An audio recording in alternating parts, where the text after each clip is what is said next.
YouTube channel. Dear students, ನಿಮ್ಮ lower ಕ್ಲಾಸ್ಗಳಲ್ಲಿ ಇರುವಂತಹ ಟಾಪಿಕ್ಗಳು ಏನು ಫಸ್ಟ್ ಪಿ ಯುದಲ್ಲಿ ಕವರ್ ಆಗುತ್ತೋ ಈ ಟಾಪಿಕ್ಗಳಿಗೆ ಲಿಂಕ್ ಕೊಡುವಂಥ ಸೆಷನ್ಸ್ ಆಗಿ ಬ್ರಿಡ್ಜ್ ಕೋರ್ಸ್ ಅನ್ನೋದನ್ನು, ಬ್ರಿಡ್ಜ್ ಕ್ಲಾಸ್ಗಳನ್ನು ಬಿಗಿನ್ ಮಾಡ್ತಾ ಇದ್ದೀವಿ.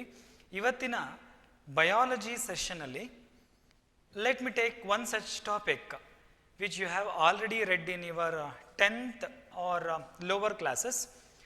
ಫಸ್ಟ್ ಪಿ ಯುದಲ್ಲಿ ಕೂಡ ಇನ್ ಡೀಟೇಲ್ ಆಗಿರುವಂಥ ಆ ಟಾಪಿಕ್ಗಳನ್ನ ಸ್ವಲ್ಪ ಡಿಸ್ಕಷನ್ ಮಾಡೋಣ. ಸೊ ಯಾವುದದು? ನಿಮ್ಮ 10th CBSE ಅಥವಾ NCERT ಬುಕ್ಕಲ್ಲಿ ಮೆಥಡ್ಸ್ ಆಫ್ ಟ್ರಾನ್ಸ್ಪೋರ್ಟೇಷನ್ ಅಂತ ಬಂದಾಗ ಅನಿಮಲ್ಸಲ್ಲಿ gas transport occurs through special agents, blood ಟ್ರಾನ್ಸ್ಪೋರ್ಟ್ಗೆ ಸ್ಪೆಷಲ್ ಮೀಡಿಯಾ ಇದೆ. Like that we have lot of advanced transport methods. Clear? So ಅದರಲ್ಲಿ let me begin in this session the respiratory system. ಹ್ಯೂಮನ್ಸಿನ respiratory ಸಿಸ್ಟಮ್ಸಿನ ಬಗ್ಗೆ we will discuss. You know that different kinds of organisms ಅಲ್ಲಿ ಬೇರೆ ಬೇರೆ ರೀತಿಯ respiratory ಆರ್ಗನ್ಸ್ಗಳನ್ನು ನೋಡ್ತಾ ಬಂದಿದ್ದೀರಿ. When it comes to the aquatic organisms, gills ಅಂತ ಇರುತ್ತೆ, ಬುಕ್ ಲಂಗ್ಸ್ ಅಂತ ನೋಡ್ಬೋದು, ಟಿನಿಡಿಯಾ ಅನ್ನೋದಿರ್ಬೋದು. Like that varieties of respiratory organs which are not advanced, primitive respiratory organs ಅನ್ನು ನೋಡ್ತಾ ಬಂದಿದ್ದೀರಿ.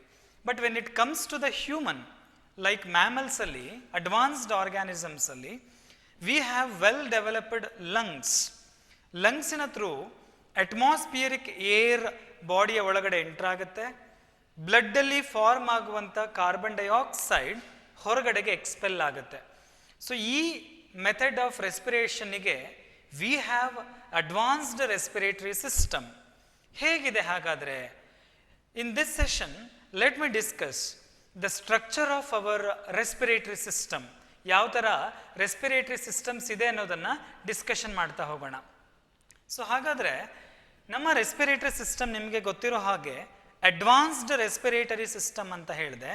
ಏನೇನಿದೆ ಸ್ಟ್ರಕ್ಚರ್?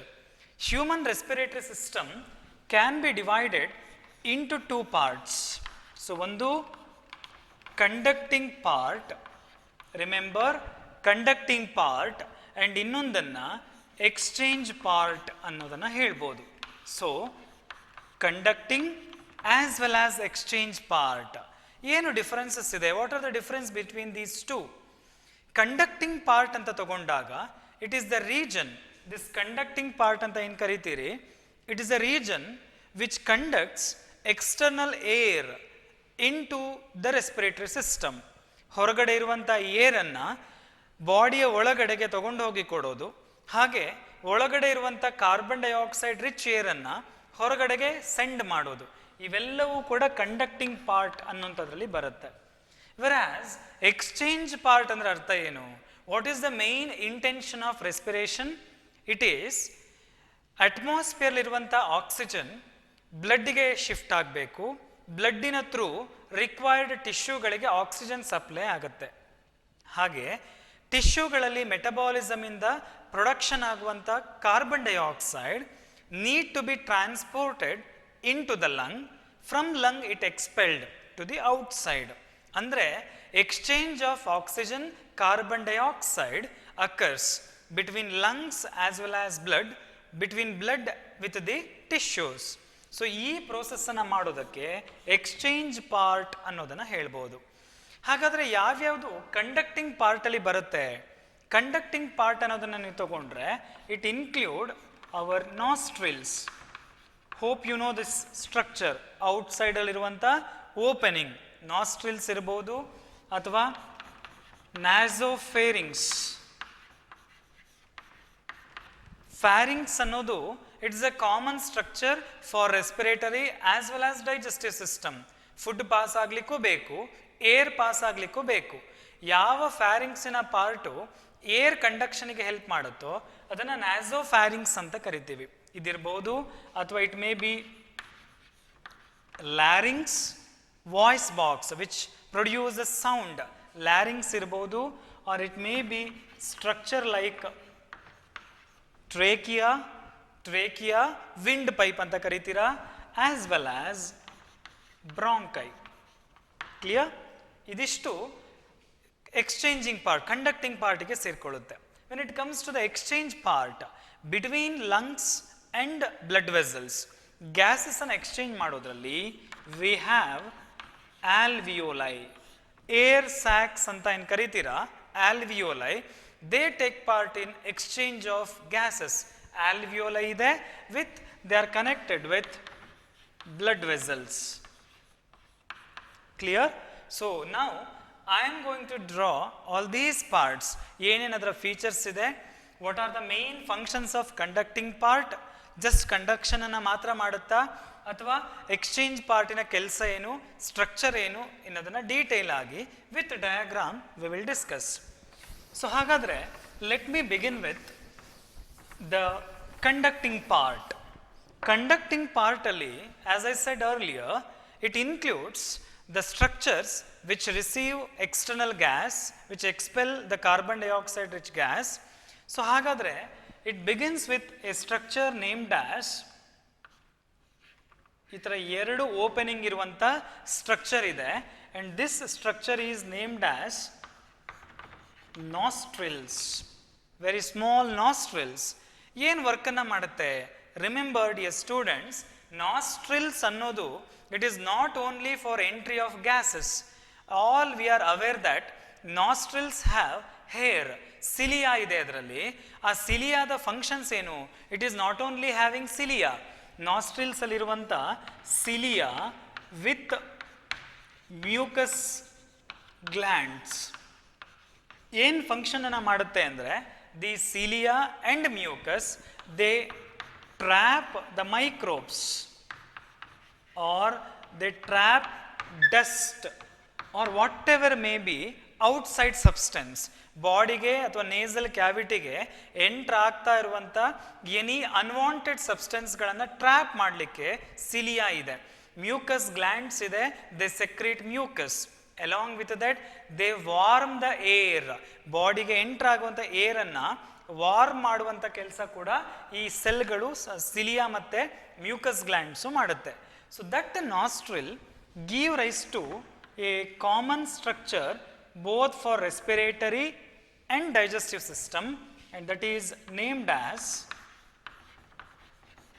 ಫ್ಯಾರಿಂಗ್ಸ್. ಫ್ಯಾರಿಂಗ್ಸ್ ಅನ್ನುವಂಥ ಸ್ಟ್ರಕ್ಚರಿಗೆ ಲೀಡ್ ಮಾಡುತ್ತೆ.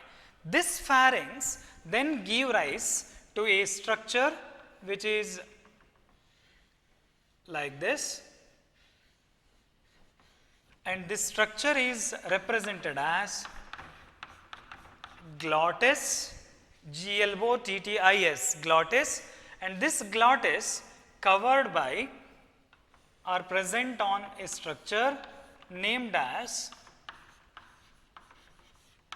larynx, which is said to be voice box, sound box ಅನ್ನೋದು. ಏನು ಫಂಕ್ಷನ್ ಇದು? ಈ ಗ್ಲಾಟಿಸ್ ಅನ್ನುವಂಥ ಸ್ಟ್ರಕ್ಚರ್ ಇದೆಯಲ್ಲ, ಇದು ರೆಸ್ಪಿರೇಟರಿ ಸಿಸ್ಟಮಿಗೆ ಮಾತ್ರ ಇರುವಂಥ ಪಾರ್ಟ್. ಯಾವುದು? This glottis is only for the respiratory system. It allows the entered air into the other parts of respiratory system. ಈ ಥರ ಗ್ಲಾಟಿಸಿನ ಮೇಲ್ಗಡೆ ಇನ್ನೊಂದು ಫ್ಲ್ಯಾಪ್ ಬಂದು ಕವರ್ ಆಗುತ್ತೆ, ಇನ್ನೊಂದು ಸ್ಟ್ರಕ್ಚರ್ ಬಂದು ಕವರ್ ಆಗುತ್ತೆ. ಎಪಿಗ್ಲಾಟಿಸ್ ಅಂತ ಕರಿತೀವಿ ಅದನ್ನು. ಏನದರ ಫಂಕ್ಷನ್ನು? ಯಾವಾಗ ಫುಡ್ಡು ಸ್ವ್ಯಾಲೋ ಆಗ್ತಿರುತ್ತೋ, ನಾನು ಹೇಳಿದೆ ನೆನ್ಪು ಮಾಡ್ಕೊಳ್ಳಿ, ಫ್ಯಾರಿಂಗ್ಸ್ ಅನ್ನೋದು common opening for respiratory as well as digestive. Digestive ಸಿಸ್ಟಮಲ್ಲಿ ಫುಡ್ ಪಾಸ್ ಆಗ್ತಾ ಇರಬೇಕಾದ್ರೆ ಆ ಫುಡ್ಡು ನಮ್ಮ ರೆಸ್ಪಿರೇಟರಿ ಸಿಸ್ಟಮಿಗೆ ಎಂಟರ್ ಆಗಬಾರ್ದು. ಅದನ್ನು ಅವಾಯ್ಡ್ ಮಾಡಲಿಕ್ಕೆ ಎಪಿಗ್ಲಾಟಿಸ್ ಅನ್ನುವಂಥ ಸ್ಟ್ರಕ್ಚರು ಈ ಗ್ಲಾಟಿಸಿನ ಮೇಲೆ ಬಂದು ಕವರ್ ಆಗುತ್ತೆ. So that air only passes through respiratory system, food is not entering into the trachea, food is not entering into the respiratory system. ಅದಕ್ಕೆ ಗ್ಲಾಟಿಸ್ ಅನ್ನೋದು ಬೇಕು. ಸೊ ಇಷ್ಟು ನೆನ್ಪಿಟ್ಕೊಳ್ಳಿ.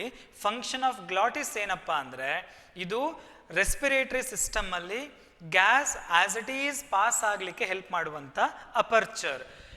ಇದರ ಕೆಳಗಡೆ ಏನಿದೆ ದಟ್ ಈಸ್ ಲ್ಯಾರಿಂಗ್ಸ್ ಅಂತ ಹೇಳಿದೆ. It is having cartilaginous ring responsible for producing the sound. Hence larynx ಅಂತ ಏನು ಕರೀತೀರಾ, it is also named as voice box ಅಥವಾ ಸೌಂಡ್ ಬಾಕ್ಸ್ ಅನ್ನೋದನ್ನು ಹೇಳ್ಬೋದು.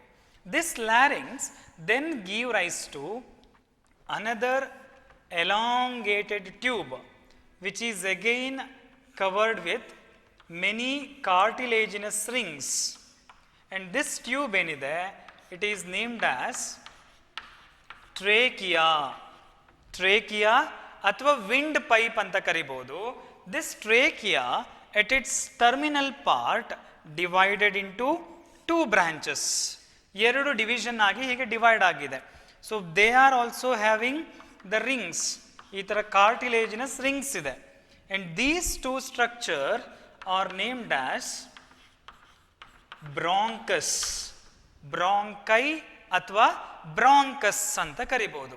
ಅಂಡ್ ದೀಸ್ ಬ್ರಾಂಕೈ ಅಥವಾ bronchus undergo further division. So ಇದು ಮತ್ತೆ ಮತ್ತೆ ಡಿವೈಡ್ ಆಗ್ತಾ ಹೋಗುತ್ತೆ ಹೀಗೆ. ಅಂಡ್ ದೀಸ್ ಡಿವಿಷನ್ಸ್ ಏನಿದೆ ಲೈಕ್ ದಿಸ್, ಈ ಡಿವಿಷನ್ಸ್ ಏನಿದೆ ಪ್ರೈಮರಿ ಅಂತ ಕರಿಬಹುದು, ಸೆಕೆಂಡರಿ, ಟರ್ಷಿಯರಿ, ಲೈಕ್ ದಟ್. ಇದು ಎಷ್ಟು ಡಿವಿಷನ್ ಆಗಿದೆ ಅನ್ನೋದರ ಮೇಲೆ ಅದಕ್ಕೆ you can give varieties of name like this. ಇದು primary bronchus, secondary bronchus, tertiary bronchus, like that. ಅಂದರೆ ಮೈನ್ಯೂಟ್ ಆಗಿ ಡಿವಿಷನ್ಸ್ ಆಗ್ತಾ ಹೋಗುತ್ತೆ ಅನ್ನೋದನ್ನು ನೆನ್ಪಿಟ್ಕೊಳ್ಬೋದು. So this bronchus divided into many branches to form secondary tertiary bronchi, and these all structures, ಈ ಎಲ್ಲ secondary tertiary bronchiಗಳು they end with like this, ಈ ತರ sac ಇಂದ end ಆಗುತ್ತೆ. and what you call these sacs are air sac, and they're also named as alveoli. They are called alveoli. So up to ಈ ಬ್ರಾಂಕಸ್ಸಿನವರೆಗೆ what we call this as conducting part. nostrils ಇಂದ air enter ಆಗುತ್ತೆ, then pharynx, ನ್ಯಾಸೋಫ್ಯಾರಿಂಗ್ಸ್, ಅದಾದಮೇಲೆ trachea ಅಥವಾ ಅದಕ್ಕಿಂತ ಮುಂಚೆ larynx, trachea ಆದಮೇಲೆ bronchus ಆದಮೇಲೆ ಏನು ಏರ್ ಎಂಟರ್ ಆಯಿತು ಇಲ್ಲೆಲ್ಲ ಈ ಆಲ್ವಿಯೋಲೈಗೆ ಏರ್ ಎಂಟರ್ ಆಗುತ್ತೆ. and these alveoli ಅಥವಾ air sacs, it belongs to the exchange part. They are connected with blood vessels where exchange of gases occurs. and this entire structure, ಈ ಎರಡು bronchus ಏನಿದೆ they are covered with ಈ ಥರ pyramid shape ಅಥವಾ conical ಶೇಪಿನ structures ಇಂದ cover ಆಗಿದೆ. and these structures, what you call, these structures are named as lungs. Two lungs ಇದೆ, both the lungs made up of two layers. ನೆನ್ಪಿಟ್ಕೊಳ್ಳಿ, outer ಮತ್ತೆ inner layers. ಈ ಥರ ಎರಡು ಲೇಯರ್ಸ್ ಇರುತ್ತೆ ಬೋತ್ ದ ಲಂಗ್ಸ್ ಅಲ್ಲಿ. I am showing only one lung in detail. So it is made up of inner layer as well as outer layer. Both the layers collectively named as pleura. So what are pleura? Pleura ಅಂತಂದ್ರೆ these are the membranes of lungs. ಎಷ್ಟಿರುತ್ತೆ pleura? They are two in number. What you name those two pleura? Inner pleura as well as outer pleura. So ಏನನ್ನ enclose ಮಾಡಿದೆ lungs? Lung enclosing bronchus which contain secondary tertiary bronchi as well as these air sacs, alveoli. ಹಾಗಾದ್ರೆ lungs only bronchus ಅನ್ನ cover ಮಾಡಿಲ್ಲ. Lungs ಒಂದು ಸ್ಟ್ರಕ್ಚರಿನ ಮೇಲ್ಗಡೆ reside ಆಗಿದೆ. And that dome shaped structure on which the lung is residing is named as diaphragm. It is named as diaphragm. So a membrane mainly involved in the respiration. Remember, diaphragm and also lungs are protected by ಈ ಥರ structures ಇಂದ protect ಆಗಿದೆ, muscles ಇಂದ. What you call these muscles? These are nothing but they are ribs. Rib cage ಅಂತ ಕರಿತೀರಾ. and this rib cage made up of muscle which helps in breathing process, ರೆಸ್ಪಿರೇಷನ್ಗೆ help ಮಾಡುತ್ತೆ. So this is the structure of our respiratory system. So ನಿಮ್ಮ lower ಕ್ಲಾಸಸ್ಸಲ್ಲಿ ಓದಿದ್ದೀರಿ ಈ ಸ್ಟ್ರಕ್ಚರ್ಸನ್ನು, just I am refreshing those aspects. So our respiratory system consisting of opening called nostril through which air enter. During that process, the nostril contain hair like cilia as well as mucus gland. They are responsible for trapping the microbes athwa any foreign substance entering into our respiratory system. Along with that, they also warm the air. Enter ಆಗುವಂಥ ಏರನ್ನು warm ಮಾಡುವಂಥ ಕೆಲಸವನ್ನು ಕೂಡ nostrils ಅಲ್ಲಿರುವಂಥ cilia ಮಾಡುತ್ತೆ. Through nostril it enters the part called nasopharynx. Nasopharynx ಅಂದರೆ part of pharynx through which gas passes ಅಂತ ಅಂದ್ಕೊಳ್ಳಿ. ನ್ಯಾಸೋಫ್ಯಾರಿಂಗ್ಸ್ ಇಂದ it enters to the next part that is named as larynx ಅಥವಾ ವಾಯ್ಸ್ ಬಾಕ್ಸ್. ದ ಲ್ಯಾರಿಂಗ್ಸ್ ಮತ್ತು ನ್ಯಾಸೋಫ್ಯಾರಿಂಗ್ಸ್ನ ಮಧ್ಯದಲ್ಲಿ you can observe a structure named as glottis. ಏನಿದೆ, what is the function of glottis? ಹಾಗಾದರೆ glottis ಫ್ಯಾರಿಂಗ್ಸಿಂದ ಬಂದಿರುವಂಥ air through glottis only ಟ್ರೇಕಿಯಾಗೆ enter ಆಗಲಿಕ್ಕೆ ಹೆಲ್ಪ್ ಮಾಡುತ್ತೆ. ಅಂದರೆ ರೆಸ್ಪಿರೇಟರಿ ಸಿಸ್ಟಮಲ್ಲಿ gas as it is pass ಆಗಲಿಕ್ಕೆ ಹೆಲ್ಪ್ ಮಾಡೋದು ಗ್ಲಾಟಿಸ್. ರೆಸ್ಪಿರೇಟರಿ ಸಿಸ್ಟಮಿಗೆ ಫುಡ್ ಎಂಟರ್ ಆಗೋದನ್ನು ಪ್ರಿವೆಂಟ್ ಮಾಡುವಂಥ ಸ್ಟ್ರಕ್ಚರ್ ಯಾವುದು? It is epiglottis. ಸೊ ಇದನ್ನು ನಾವು ಮತ್ತೆ ರೆಗ್ಯುಲರ್ ಥಿಯರಿ ಕ್ಲಾಸಸ್ಸಲ್ಲಿ ಡಿಸ್ಕಸ್ ಮಾಡುವಾಗ ಇನ್ ಡೀಟೇಲ್ ಹೇಳ್ತೇವೆ ಇದನ್ನೆಲ್ಲ. ಜಸ್ಟ್ ಈ ಸ್ಟ್ರಕ್ಚರ್ ಎಲ್ಲಿರುತ್ತೆ ಅನ್ನೋದನ್ನು ನೆನ್ಪಿಟ್ಕೊಳ್ಳಿ. ದೆನ್ ಟ್ರೇಕಿಯಾ, ಲ್ಯಾರಿಂಗ್ಸ್ ಆದಮೇಲೆ ಬರುವಂಥ ಎಲಾಂಗೇಟೆಡ್ ಟ್ಯೂಬ್ ಏನಿದೆ, ಟ್ರೇಕಿಯಾ ವಿಂಡ್ ಪೈಪ್ ಅಂತ ಕರಿತೀರಾ. Through which from the larynx gas transport ಆಯಿತು and it is divided into two divisions, bronchus, and this bronchus further divided into many smaller structures called primary, secondary bronchi, bronchiole, which have air sacs named as alveoli. And these alveoli ಏನide, the alveoli are actual part of exchange of the gases. And these structures completely covered by pyramid shaped, conical shaped structures which are 2 in number, and they are named as lungs. When it comes to the lung consisting of 2 membranes, inner as well as outer, both the membranes are named as pleura, and the lungs reside on a dome shaped structure and named as diaphragm, and the lungs are protected by muscles, they are named as ribs anta karibodu. Is it clear? So it is about the structure of our respiratory system. So adashtu diagram anna neatagi barilike practice ಮಾಡಬೇಕು with all these labelings. ಯಾವ್ಯಾವ conducting part ಇದೆ, ಯಾವ್ಯಾವ exchanging part ಇದೆ ಅನ್ನೋದನ್ನು ನೆನಪಿಟ್ಕೊಳ್ಬೇಕು. Is it clear? Yes.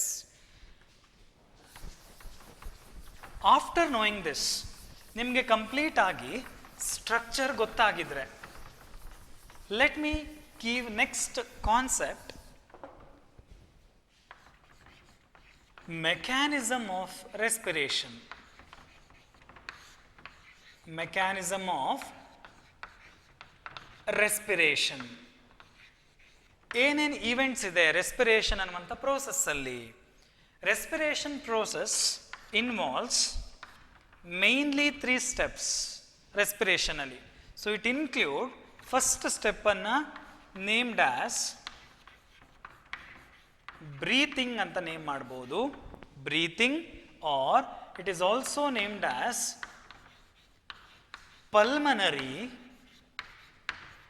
ventilation. Breathing or pulmonary ventilation. Second step ಏನಿದೆ respiration ಅಲ್ಲಿ, it is exchange of gases. Exchange of gases. So ಎಲ್ಲೆಲ್ಲಾಗ್ಬೋದು ಈ exchange of gases? Between lungs and blood, or between blood with tissues possibility ಇದೆ, exchange of gases. And last step ಏನಿದೆ, it is transport of gases. Transport of gases. So ಏನು ಹೇಳ್ತಾ ಇದೆ ಇದು? First ಸ್ಟೆಪ್ಪಲ್ಲಿ breathing ಅನ್ನುವಂಥ ಸ್ಟೆಪ್ಪಲ್ಲಿ ಅಟ್ಮಾಸ್ಫಿಯರಿಕ್ ಏರ್ ಇನ್ಹೇಲ್ಡ್, ಇನ್ಸ್ಪಿರೇಷನ್ ಅಂತ ಕರಿಬೋದು. Carbon dioxide rich air expelled out, expiration ಅಂತ. That is about breathing. Exchange of gases ಅಂದರೆ ಆಲ್ವಿಯೋಲೈಯಲ್ಲಿ ಇರುವಂಥ ಆಕ್ಸಿಜನ್ ರಿಚ್ ಏರ್ ಬ್ಲಡ್ಡಿಗೆ ಹೋಗುತ್ತೆ.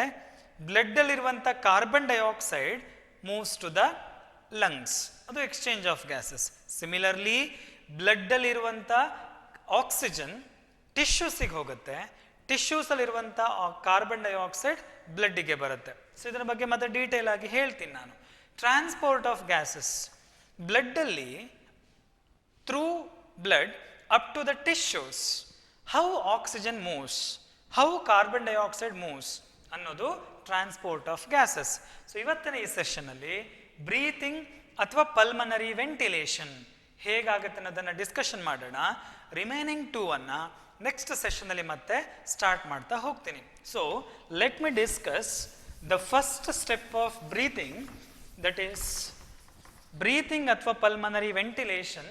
First step under respiration process.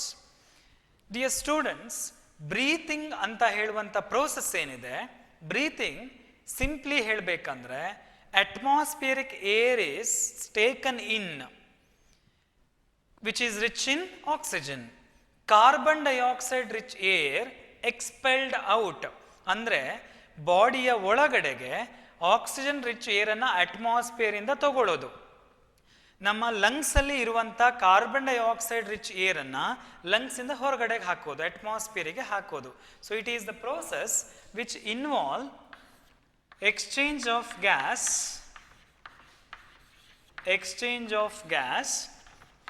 between lungs and atmosphere. Clear? Between lungs and atmosphere. ಹಾಗಾದ್ರೆ ಹೇಗಾಗಬೇಕು ನೋಡಿ, gases move ಆಗಬೇಕು ಅಂದರೆ, hope you remember one method of transport ಇದೆ ಗ್ಯಾಸ್ ಮೂವ್ಮೆಂಟ್ಗೆ, where gas can move without any expenditure of energy from its higher concentration to lower concentration. ನಾನು ಹೇಳೋದು ಗೊತ್ತಾಗ್ತಾ ಇದೆ ಅಂತ ಅಂದ್ಕೊಳ್ತೀನಿ. ಗ್ಯಾಸ್ಗಳು ತನ್ನ ಹೈಯರ್ ಕಾನ್ಸಂಟ್ರೇಷನ್ ರೀಜನ್ನಿಂದ ಲೋವರ್ ಕಾನ್ಸಂಟ್ರೇಷನ್ ರೀಜನ್ನಿಗೆ ಮೂವ್ ಆಗಬೇಕು ಅಂದರೆ ವಿಥೌಟ್ ಯೂಸಿಂಗ್ ಎನರ್ಜಿ, ಆಗ ಇರುವಂಥ ಮೆಥಡನ್ನು ಡಿಫ್ಯೂಷನ್ ಅಂತ ಕರಿತೀವಿ. Hope you remember this term, diffusion. It is the movement of gases from higher concentration to lower concentration without using energy. ಆ ಪ್ರೋಸೆಸ್ ಆಗಬೇಕು ಅಂದರೆ ಲಂಗ್ಸ್ ಮತ್ತು ಅಟ್ಮಾಸ್ಫಿಯರಿನ ಮಧ್ಯದಲ್ಲಿ ಏನು ನೆಸೆಸಿಟಿ ಇದೆ, ಪ್ರೆಷರಿನ ಗ್ರೇಡಿಯಂಟ್ ಇರಬೇಕು. ಅಟ್ಮಾಸ್ಫಿಯರ್ಲಿರುವಂಥ ಏರ್ ಲಂಗ್ಸಿಗೆ ಬರಬೇಕು ಅಂದರೆ, ಕೇರ್ಫುಲ್ ಆಗಿ ಕೇಳಿಸ್ಕೊಳ್ಳಿ, ಅಟ್ಮಾಸ್ಫಿಯರ್ಲಿರುವಂಥ ಏರ್ ಲಂಗ್ಸ್ಗೆ ಬರಬೇಕು ಅಂದರೆ ಡಿಫ್ರೆನ್ಸ್ ಬಿಟ್ವೀನ್ ದ ಗ್ಯಾಸಸ್ ಇರಬೇಕು. ಲಂಗ್ಸಲ್ಲಿರುವಂಥ ಏರ್ ಅಟ್ಮಾಸ್ಫಿಯರಿಗೆ ಹೋಗಬೇಕು ಅಂದರೂ between these to gradient of gas ಇರಬೇಕು. ಸೊ ಹಾಗಾದರೆ ಪ್ರೆಷರ್ ಡಿಫ್ರೆನ್ಸ್ ಕ್ರಿಯೇಟ್ ಆಯಿತು ಅಂದರೆ ಆಟೋಮ್ಯಾಟಿಕಲಿ ಗ್ಯಾಸ್ ಎಕ್ಸ್ಚೇಂಜ್ ಆಗುತ್ತೆ. ಸೊ ಈ ಬ್ರೀತಿಂಗ್ ಅನ್ನುವಂಥ ಪ್ರೋಸೆಸ್ ಏನಿದೆ, it occurs in 2 steps. So ಒಂದು ಇವೆಂಟನ್ನು ಇನ್ಸ್ಪಿರೇಷನ್ ಅಂತ ಕರೀತಾರೆ. The second event, it is expiration. ಉಸಿರನ್ನು ಒಳಗಡೆಗೆ ತಗೊಳ್ಳೋದು, ಇನ್ಹ್ಯಾಲೇಷನ್ ಆಫ್ ಏರ್, ಇನ್ಸ್ಪಿರೇಷನ್. ಉಸಿರನ್ನು ಹೊರಗಡೆಗೆ ಹಾಕೋದು, breathe out, that is expiration ಅಂತ ಕರೆಯೋದು. ಈ ಇನ್ಸ್ಪಿರೇಷನ್ ಅನ್ನು ಹೇಗಾಗುತ್ತೆ, ಎಕ್ಸ್ಪಿರೇಷನ್ ಯಾಕಾಗುತ್ತೆ ಅಂದರೆ, ನೆನ್ಪಿಟ್ಕೊಳ್ಳಿ, ಮೇನ್ ಕಾನ್ಸೆಪ್ಟ್ ಏನು ಅಂದರೆ, ಇನ್ಸ್ಪಿರೇಷನ್ ಆಗಬೇಕು ಅಂದರೆ ಅಥವಾ ಎಕ್ಸ್ಪಿರೇಷನ್ ಆಗಬೇಕು ಅಂದರೆ that is due to pressure difference between lungs as well as atmosphere.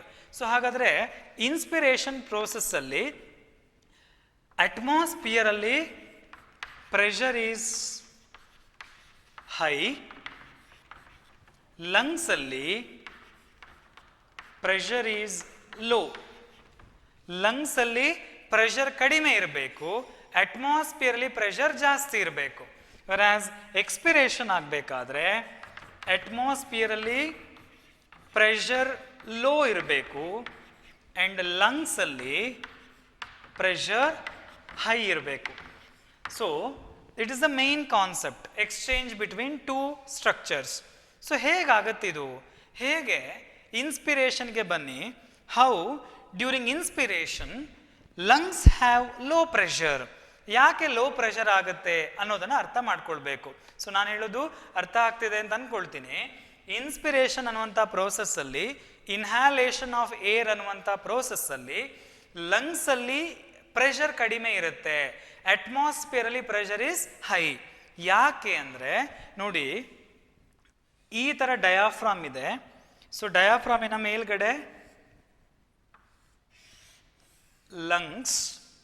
lungs covered with rib cage. ಹೌದಾ? ಸೊ ಲಂಗ್ಸ್ ಅನ್ನ ರಿಬ್ಸು ಟೈಟ್ ಆಗಿ ಕವರ್ ಮಾಡಿದೆ, ಕೆಳಗಡೆಗೆ ಡಯಾಫ್ರಾಮ್ ಇದೆ. ಇನ್ಸ್ಪಿರೇಷನ್ ಅಲ್ಲಿ ಪ್ರೆಷರ್ ಡ್ರಾಪ್ ಆಗಬೇಕು. ಎಲ್ಲಿ? ಲಂಗ್ಸಿನ ಒಳಗಡೆಗೆ. ಸೊ ಲಂಗ್ಸಿನ ಒಳಗಡೆಗೆ ಪ್ರೆಷರ್ ಕಡಿಮೆ ಮಾಡಬೇಕು ಅಂದರೆ ಲಂಗ್ ಏನಾಗಬೇಕು? ಎಕ್ಸ್ಪ್ಯಾಂಡ್ ಆಗಬೇಕು. ಲಂಗ್ಸ್ ಎಕ್ಸ್ಪ್ಯಾಂಡ್ ಆದರೆ ಆಟೋಮ್ಯಾಟಿಕಲಿ ವಾಲ್ಯೂಮ್ ಜಾಸ್ತಿ ಆದರೆ ಇನ್ಸೈಡ್ ಪ್ರೆಷರ್ ಏನಾಗುತ್ತೆ? ಡ್ರಾಪ್ಸ್, ಪ್ರೆಷರ್ ಕಡಿಮೆ ಆಗುತ್ತೆ. ಸೊ ಹಾಗಾದರೆ ಈಗ ಆಗುವಂಥ ಇವೆಂಟ್ ಏನಂದರೆ ಲಂಗ್ಸು ಲ್ಯಾಟ್ರಲಿ ಡಾರ್ಸೋವೆಂಟ್ರಲಿ ಎಕ್ಸ್ಪ್ಯಾಂಡ್ ಆಗಬೇಕು. ಲಂಗ್ಸ್ ಎಕ್ಸ್ಪ್ಯಾಂಡ್ ಆದರೆ ಆಟೋಮ್ಯಾಟಿಕಲಿ ವಾಲ್ಯೂಮ್ ಜಾಸ್ತಿ, ಪ್ರೆಷರ್ ಡಿಕ್ರೀಸ್ ಆಗುತ್ತೆ. ಹೇಗಾಗುತ್ತೆ ಇವೆಂಟ್ ನೋಡಿ.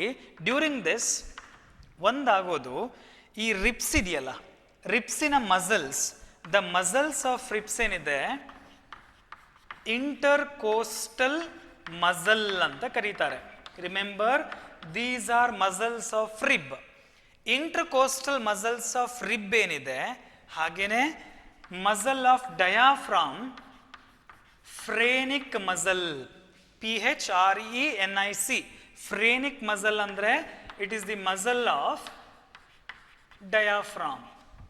ಈ ಎರಡೂ muscles they undergo process of contraction. Imagine ಮಾಡ್ಕೊಳ್ಬೋದಾ? ಹೇಗೆ ಅಂದರೆ ಡಯಾಫ್ರಾಮಿನ ಮಸಲ್ ಕಾಂಟ್ರಾಕ್ಟ್ ಆಯಿತು. ಸೊ ಲೈಕ್ ದಿಸ್, ಅಂದರೆ